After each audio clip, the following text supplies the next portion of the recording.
And Morning. and good morning and good afternoon and good evening. Well, where in the world are you? Probably. Well, good to Okay. see you. It is Wednesday, the 15th of December. It's the John Lavenia Success Mastermind. I'm your guy. It's Glen Henderson here from Houston, live from Houston, Texas. Missy is with us. Nice to see people jumping on. We'll give it another minute, and while we're having people to come on, then we'll just kind of run through for those of us who are watching the replay and checked in on other forms of social media. It's a fairly full schedule today. General session now, hospitality suite right after. Books for Britain with Amanda Anderson at 3 p.m. Eastern Time, 8 p.m. UK time. Going over, I believe, The Power of Your Subconscious Mind by Joseph Murphy. I believe that's the book we're working on now. And then for those of us here in the U.S. and those intrepid souls over in the U of K, 9 p.m. Eastern Time, or if you've got what it takes, 2 a.m. UK time. Trust me, it's worth it. Wait, what's that? What's happening at that Networking time? magic with the Oh, guy, with me. I'll be back to okay. So that's tonight, okay, 9 o'clock. tonight, 9 p.m. Yep. And so we are going to be back this evening. We usually talk about fairly interesting things with regard to Only. using the power of networking, of relationships to grow your business and your life, particularly at this time of year that we're going to, and we're going to talk about that here in just a moment. Hey, Daisy, nice to see you. And so in fact, we are deep into the holiday season. As you can see, I'm wearing my holiday. Oh, wait, different holiday. Anyway, it's a different holiday for now, anyway. And so we are into the Christmas and holiday. Our Jewish friends have just completed their Hanukkah celebrations and observances, and it's a wonderful time of the year for all of us. And something occurred to me. Well, things are always occurring to me. This is how I get to be so crazy most of the time. Things are always occurring. I heard somebody say one time, and I think this sort of applies. Maybe sort of applies in my case. My brain operates sort of like an internet browser.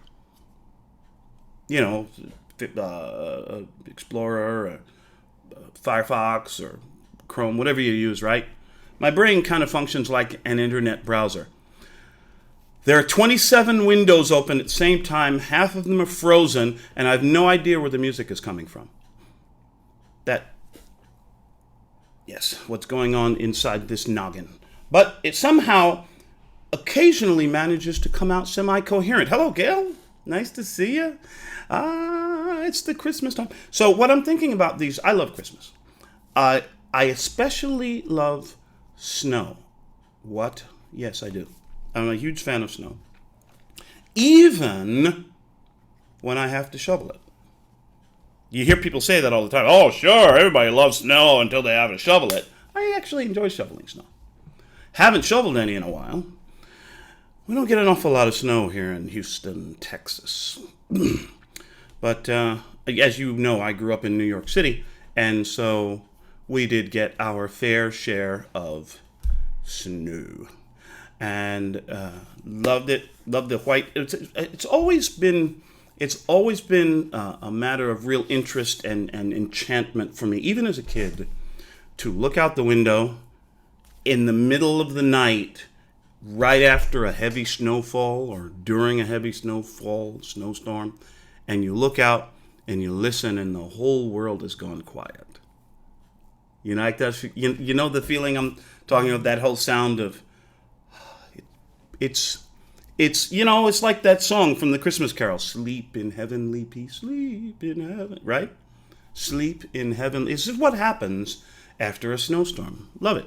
Love it. It's been a while since I've seen that. One of these days, we're going to travel someplace, and take an actual winter wonderland, snowbound Christmas vacation. How about that? Sounds like fun, eh? So that's what we're going to do. I don't know when. Edward and Giovanna. So nice to see you. We love seeing people pop in and wave and say hello. I'm half hoping that our fearless leader. Actually, I'm like whole hoping that our fearless leader will pop in and give us a hello. But anyway, moving right along. Snow. There's not a lot I don't like about winter. There's not a lot I don't like about the Christmas season. I especially like Christmas movies. How about you? My wife is a huge fan of Christmas movies, particularly Hallmark Christmas movies. Ladies, you know what I'm talking about? Yes, indeed. You turn on the Hallmark, if you have cable TV, and you turn on the Hallmark channel, and they've got all these Christmas movies. A Dream for Christmas, Home for the Christmas, whatever the name. They all sort of end up sounding fairly similar, don't they? The titles of these movies, A Christmas Reunion, and so forth, and things of this nature. And the plots. Oh, okay. Spoiler alert. Nobody gets killed in Hallmark Christmas movies. Just saying. The plots, I wouldn't say the plots do have some similarities. I wouldn't say they're all the same. There's usually someone who's struggling with some internal issue or other, someone who perhaps has moved far away from home to life in the big city and success and all of that, corporate success, and then they come back home and there is something around the hometown, the Christmas lodge, which must be saved from the corporate raiders, and then she swoops in, she's the corporate raider, and then there's the guy who's the down home dude, and then they are at loggerheads for a while until they discover, oh, it's you, right? And so they find love. Everybody finds love. Have I now spoiled every Hallmark Christmas movie ever? But you knew this was coming. So I understand that my function as a good provider, as a good husband and provider, is to make sure that Paula always has a box of Kleenex on her side table for watching the Hallmark Christmas movies. This is my job. This is my role. John, are you paying attention? Your role, our responsibility, our duty as husbands and good providers. The box of Kleenex for the Hallmark Christmas movies. It must be done. And listen, I have been known to occasionally suffer from an attack of sinus infection or allergies. Pollen seems to affect me strangely during some of these Hallmark Christmas movies. I don't know what it is. The weather patterns here in Houston are very strange. It's really odd how this happens to me. I mean, anyway, tough guys don't talk about this stuff. Anyway, I'm gonna ask for some contributions right now. Yes, this is a participatory general session today. I'm going to ask us to drop into the chat one or two of your favorite Christmas movies of all time. I am now providing a public service where each of us going to drop one or two titles in there so that we all now have a robust Christmas movie playlist. I see Rudolph the Red-Nosed Reindeer. That's a good one. Nice one, John. Excellent. Hey, wait a minute, John. What's wrong with this picture? Your bookshelf's empty. You haven't gone illiterate on us, have you? I'll tell you what, this is a travesty behind me right here. I was shocked. I'm like, what's wrong with this picture? Yeah. John, are you feeling all right? What happened to the books? Yeah, I'm doing Yeah, you know what I'm doing. If I showed you more of it, you'd see cardboard boxes. That's There what you I'm- go. Ooh, Holiday Inn, White Christmas, Miracle on 34th Street, A Christmas Story, A Christmas Carol. Yes, the only acceptable version, Missy. The 1951 black and white starring Alistair Sim. I was actually... You're looking in my office window again, Missy. I was literally watching that movie before I came on today. That's relevant, so put a bookmark there. Put a Post-it there. Oh, yes, of course, John. It's a Wonderful Life. Great Well, Gail has movie. It's a Wonderful World. I'm not sure if that's a different movie or. James Stewart, Yeah. Donna Reed. It doesn't get any better than that. Yeah, that's a classic. Okay, I'm going to drop one here. Yeah, you're going to love this. This is like one of the greatest Christmas movies of all time. Die Hard. Yes, Daisy beat you to sirree, it. Daisy beat you to it. Yeah. Nice. There you go. A Very Brady Christmas. Now, that's a good one. I like Miracle on 34th Street. Yeah, It's a Wonderful Life. Die Hard, A Christmas Carol. That's another good one. Oh, here's one. Here's one for you. You'll recognize it right away. Stars Eddie Murphy and Dan Aykroyd. Trading Places. Ever seen that one? Its actual original intent was as a retelling of Mark Twain's novel, The Prince and the Pauper. Really, really fun movie. Trading Places. How the Grinch Stole Christmas. There we go. So please feel free. Copy this chat. Save this chat. Yes. Christmas in Connecticut. A Charlie Brown Christmas. Do you know that several years ago, I actually went online and I found and bought, and we put up every year, the Charlie Brown Christmas tree. One bauble. Little skinny, scraggly looking thing, scrawny looking thing. One bauble. That's one. Oh, and by the way, Paula's serious about this Hallmark movie thing. You know the beautiful scene at the end where they kiss under the mistletoe and they find, right?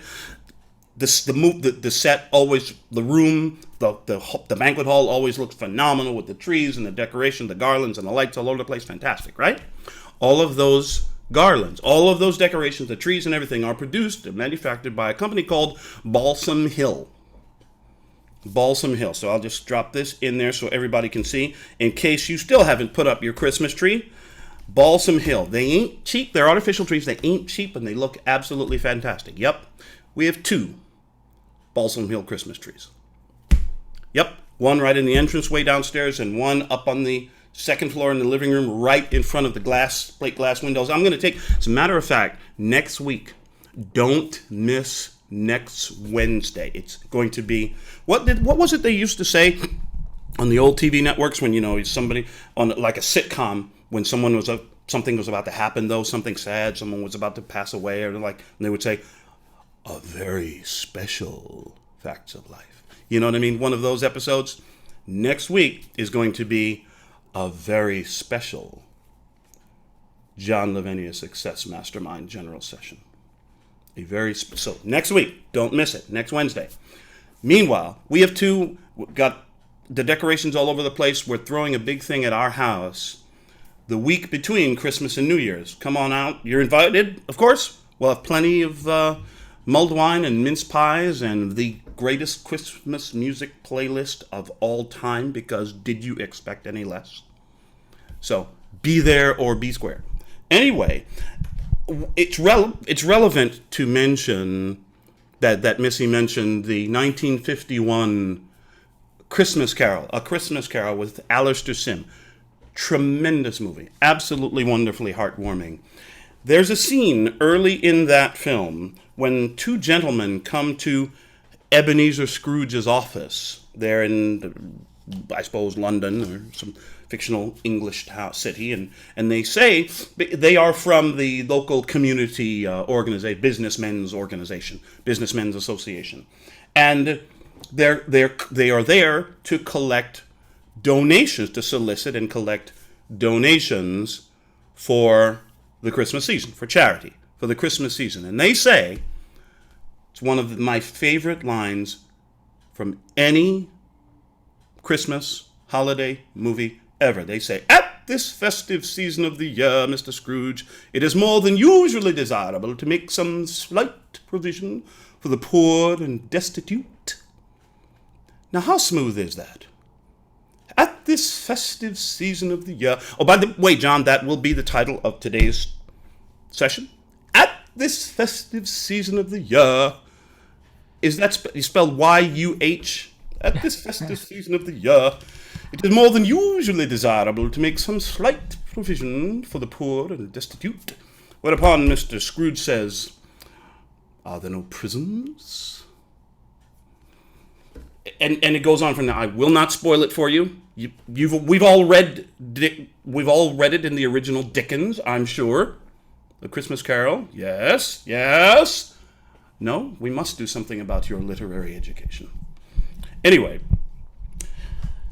the reason that's relevant is because of the challenge I'm now going to issue to all of us. At this festive season of the year, Ms. Bauman, Ms. Anderson, Ms. Fabregat, Mr. Edward, Ms. Drewsy. At this festive season of the year, Mr. Lavinia, it is more than usually desirable to make some slight provision for the poor and destitute. So, I am now going to challenge us to make some slight provision for the poor and destitute. What am I talking about? Why am I still speaking in this fake British accent? Here's what I'm talking about. You and I, and everyone sitting here, watching and listening and interacting and chatting with us on this call. We are all in what is commonly referred to as the first world. Oh my God! My Keurig coffee machine broke! I can't have my espresso! What am I gonna do? This is generally referred to as a first world problem. You see what I mean? Oh my goodness, our second car just lost a windshield wiper. I've got to take it over to the shop. What am I going to do about these nails? Oh, it's terrible. These are all first world problems. I didn't get everything I really wanted for Christmas. You know, I actually had someone say something like that. I heard someone of my acquaintance say something like that. On Christmas morning, this person was given a gift, a fairly good-sized gift, festively wrapped, and the response was, oh, thank you so much, I appreciate it. No, the response was, I hope you got me what I wanted. Now that is some first world bitching right there. We are, how can I put it? By comparison to the rest of the world, you and I and every one of us with our real life problems are extraordinarily, by comparison to the rest of the world, most of the rest of the world, we are extraordinarily wealthy. Where you're sitting right now, you warm? Reasonably so, more or less? Did you get enough to eat this morning? Was your Keurig machine working? Yeah? Then quit complaining. I'm sorry, I'm not trying to be mean. I really am not. What I'm saying is that every one of us lives the sort of lifestyle. Each of us enjoys the sort of standard of living. You see this? You see this microphone? Doesn't matter what the microphone is.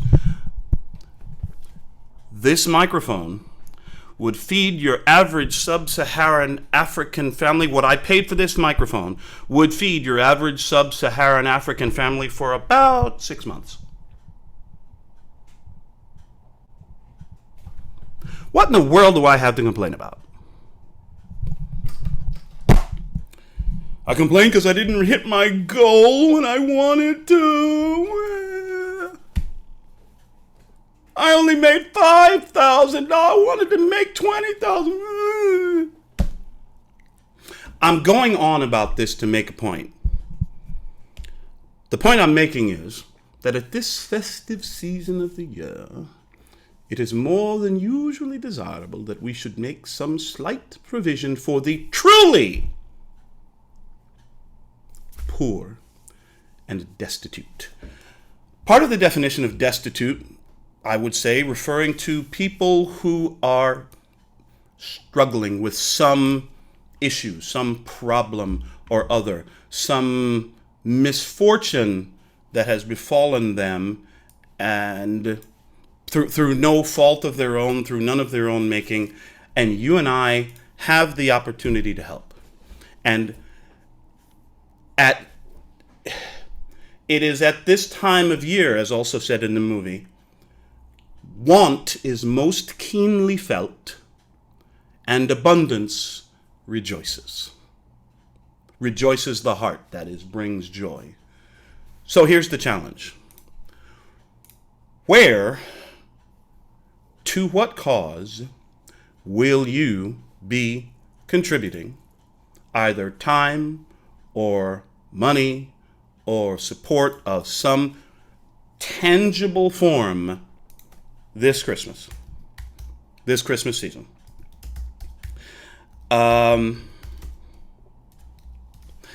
And I'm not going to chase anybody down.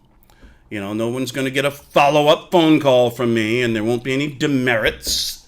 There won't be any mastermind group demerits if you don't. But you'll know. And you'll know when you've taken a moment to give. When you've taken a moment to make a little extra donation. When you've taken a moment to head on down to the soup kitchen and volunteer for a couple of hours. Here is where, if I may be so bold as to do a quick screen share with you, this is where we will be. This is one of the donations that we've made this year. I share this only as information. So, Gary Sinise, you may know this name. He's an actor. His probably his most famous roles were on the Tom Cruise movie Born on the 4th of July. Actually, I believe Gary Sinise also starred in the old 70s film American Graffiti. I think he was in that. I could be wrong. Born on the 4th of July, Forrest Gump, and he starred for many years on the TV series CSI New York. Gary Sinise has now devoted his life, for the longest time, for many years now, he has devoted his life to the support and the service of America's veterans and wounded and injured heroes. You see his picture there down in the lower left. And by the way, you want to read a great book, Grateful American by Gary Sinise. Highly recommend this book. You see there? Just so you know. Grateful American by Gary Sinise. And you know, one of the things that they do with the Gary Sinise Foundation, okay, you got the idea there. One of the things they do with the foundation is they build smart homes through donations and corporate donations and so forth that they solicit. They build smart homes for severely injured and wounded American service veterans, so that someone who perhaps has lost the use of their legs gets ramps and equipment and machinery throughout the house so that they can do what they need to do.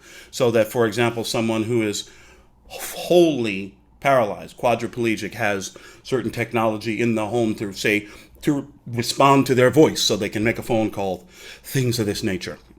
Now, what cause could be more noble than that? What cause could be more noble than that? Well, you tell me. Find one. And as I say, this is not a real profound conversation, not a real profound chat we're having here today. I am simply encouraging every one of us to challenge ourselves to reach out beyond our own first world problems and share what we have with someone in need. Because I like to think of Christmas, whatever one your personal philosophy or belief might be. I happen to think of Christmas as a time when, for one moment in human history, heaven touched earth. The divine joined with the mundane. The mortal was touched by the eternal. And because of that, I'm convinced that every one of us has been shown that it's possible to make a difference in our world. We're exactly where we are, no matter how much we may think we have or don't have. You got $5 in your wallet. There are people right here in this country who ain't seen $5 in months. Do I really need another Starbucks right now?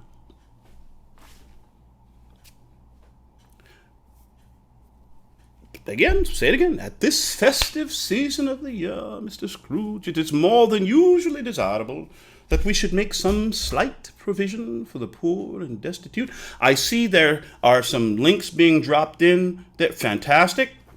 Veterans, different charities. This is something else. Come on into the Lavinia, into the Mastermind Facebook group this week, next couple of days.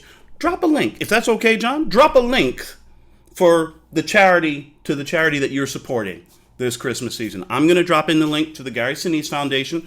Drop in whatever link you like. My brother, who lives down in Florida, works for the Salvation Army. Well, there you go.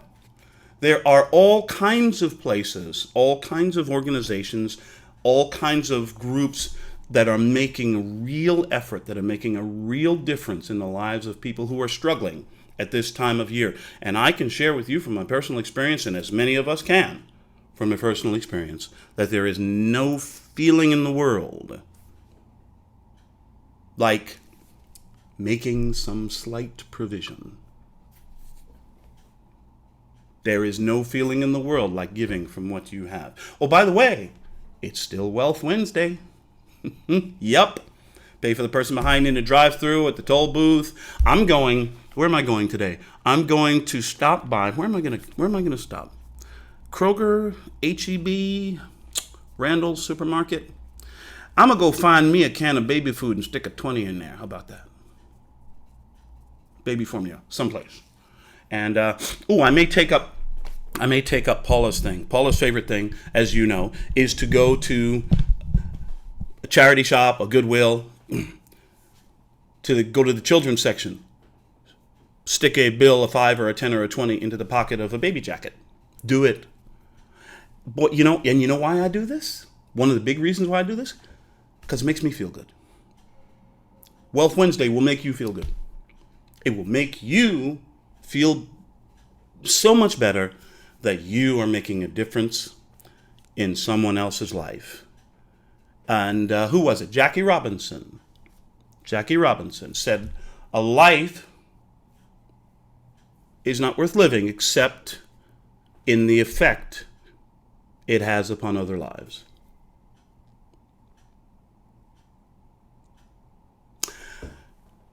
If I can help somebody as I pass along, you know what I'm about to say. It's the words of the old Negro spirituals. If I can help somebody as I pass along, if I can cheer somebody with a word or song, if I can show my brother where he's traveling wrong, then my living shall not be in vain. So, at this festive season, you're tired of hearing me say that now, aren't you? Too bad. At this festive season of the year, Mr. Scrooge, it is more than usually desirable that we should make some slight provision for the poor and destitute. What slight provision are you going to make? I need to hear from you. I'm done talking. What are you doing this year? Who are you sharing with? Who are you giving to? Drop it in the chat. Drop it in the Mastermind Facebook group. Love to hear from you right now. You know what I'm doing. You know what we're doing. Gary Sinise Foundation. I have the most amazing respect for this man. By the way, did you happen to notice the subtitle of his book, Grateful American? You see that? A Journey from Self to Service. And it's quite a remarkable story. He doesn't spare himself. You know what I mean? Some people like to build themselves up like, yeah, I've always been this kind of great guy, and yeah, check me out. Check out how charitable I am, right? That ain't Gary. So, highly recommend the book. If you want to take a look into the Gary Sinise Foundation, I think that'd be cool. So, what are you doing this year? Oh, by the way, Mandy, I wanted to ask you. I wanted to confirm with you. We are in Books for Britain. We are now into The Power of Your Subconscious Mind. Or are we wrapping that one up? Hi, Glenn. I was going to put my hand up anyway as well. Yes and no. We are into The Power of the Subconscious Mind. However, because it's getting closer and closer to Christmas, yes, a lot of people can't make it, and I'm just checking my WhatsApp group. And I don't think we're going to have an audience this evening. So I think we may have to keep it until after Christmas. Alrighty then. There's usually about 4 of us, but for different reasons. They can't make it. So I'll put it in the main group if I can, but if we don't do it now, then we'll do it in January. We'll definitely pick it up in January and start. We'll probably start in January. It'll probably be easier now rather than stopping over Christmas. And relating to your topic today, if I may. Please. Yeah. It's really, it's great. This time of the year to help anybody. I generally try to help a homeless charity. So over here it was Crisis, because they bring them in for Christmas Day and give them food at Christmas Day and get them off the streets. There's also a teenage one, Centre Point, I think it is, that I might like to help towards. When I don't have my son on Christmas Day, I've started helping at an elderly charity where we used to have parties, and you'd go and help them and just volunteer and help with the senior citizens, and we'd be feeding them and having a little party with them, quite a lot of them. But now, because of COVID, they're taking the food around instead.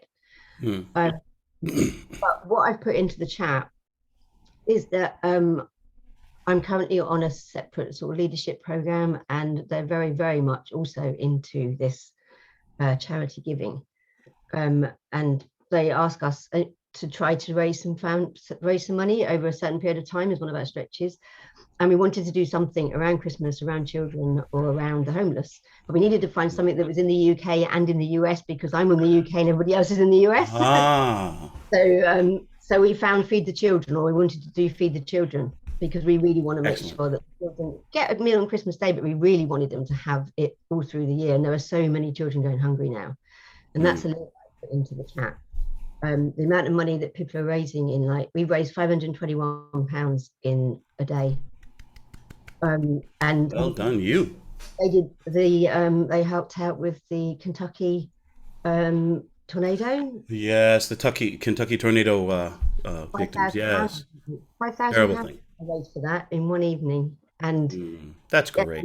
Another one, so it's just brilliant. So yeah, I shared that in the chat. Obviously, the same as Glenn. No pressure. It's just in there if anybody feels like donating to them. And I think it's a really, really good thing that you're doing. I think charity really does. You have to do something. That might not be the right term, but you really do need to do something to help people out there, less fortunate than us. Now, Mandy, you said we really need to do something. When you participated in this fundraiser, over 500 pounds in one day. How did that feel? I mean, what was the mood in the room when the number was read out and everybody realized we'd raised this much money? What was the emotion? What were you feeling at that moment? Well, it is really good, but our target is like $1,200. Actually, it's coming out as planned, so I think it's $1,700. So yeah, it is really, really good. Other people in the room are raising much, much more money, so we need to make sure we hit our targets as well. But it's more about helping the kids. But yes, it feels good. But we're not we're not just doing it, and I'm not saying this is anything other than what you've said. We're not just doing it because we are told we need to do something. We're doing it because we really care, and this is a charity we want to care for, and that we want to put it towards it. So it would be lovely if we could have been able to go somewhere, take some toys or take something and hand it to them and actually give it to the children, see their faces, like Samaritan's Purse. They do those shoe boxes, which are really, really good, and you can put lots of stuff in there. And just to think about the children's faces on the day, I think that would be it for me. Yeah, that's phenomenal. That's phenomenal. By the way, you mentioned something about your goal. Your original goal was 1,200 pounds, and you raised 521. Now, here's the question: how much would you have raised if you hadn't started the process? Yeah, nothing. And that is the whole point of what it's trying to show us. It's trying to show us just what you can do in such a short period of time by just starting and just getting it out there. And that's really taught me. It's really taught me something. It's amazing what you can do. That's great stuff. Thank you. You mentioned something else. Thank you, Mandy. You mentioned something else, an organization called Samaritan's Purse. I'm a big fan of Samaritan's Purse.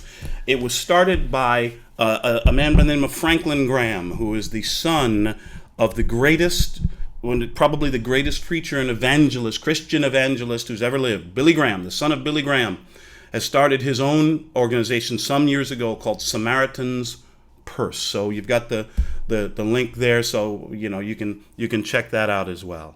And there are so many different organizations that we can give to and contribute to. And that what you said, Mandy, the excitement in the room, the real sense of satisfaction that people get from making a difference, from doing what we can to change, to give somebody. Oh, I was going to mention, you talked about Samaritan's Purse and delivering presents to children. Many, many years ago, during the 70s, some of you may remember a political scandal here in the U.S. referred to known as Watergate. One of the people that was involved in that was a man named Charles Colson. Chuck Colson, whatever the issue was, it doesn't matter what the political issues were. He spent some time in prison, and when he came out, he had a religious experience and became a Christian. When he came out of prison, he started an organization called Prison Fellowship that works with prison inmates here in the U.S. I think that Prison Fellowship is still in operation. They do, reading education programs and Bible studies and so forth, job training, help inmates reintegrate into society, after they're released. And one of the ventures, initiatives that flowed through Prison Fellowship was a Christmas drive called Angel Tree. What the Angel Tree involves purchasing groups, normally churches, charitable groups would get together and they would purchase Christmas presents for the children, for the families of prison inmates, currently incarcerated prison inmates. The kids would put in a wish list or whatever else, and there would be lists of things, and then each church would be given, in my case, it came through our church we were attending, and you'd get a list of types of presents that people would volunteer to buy. And my wife at that time and I, we actually led the Angel Tree operation for a large church in New York City. I recall at one Christmas when we did it,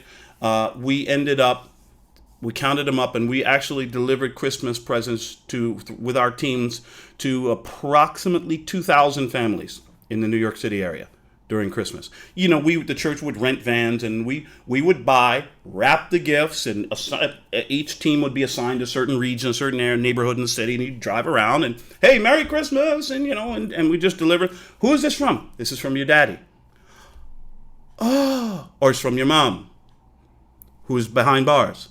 Oh, so the kids got to have, because I never will forget one story. One time, a year we were organizing this, and people from the church would volunteer to join the team, and we would assign people and so forth. And then what we would have a van and we would drive around and pick up the people at their home or their apartment, and we'd go and do our route to deliver the gifts. One couple we went to pick up. It sounds kind of weird now, but it sounds kind of funny now, but it was really strange, the lack of, shall I say, cultural awareness. When we went to pick up this couple, she came out of our apartment in high heels and a fur coat. And we kind of paused for a moment, and my wife went and had a word with her and said, we're so glad that you are coming with us. Thank you so much for volunteering your time. May I have a word? We're going to be driving into some maybe not so savory neighborhoods. You may want to dress a bit more casually.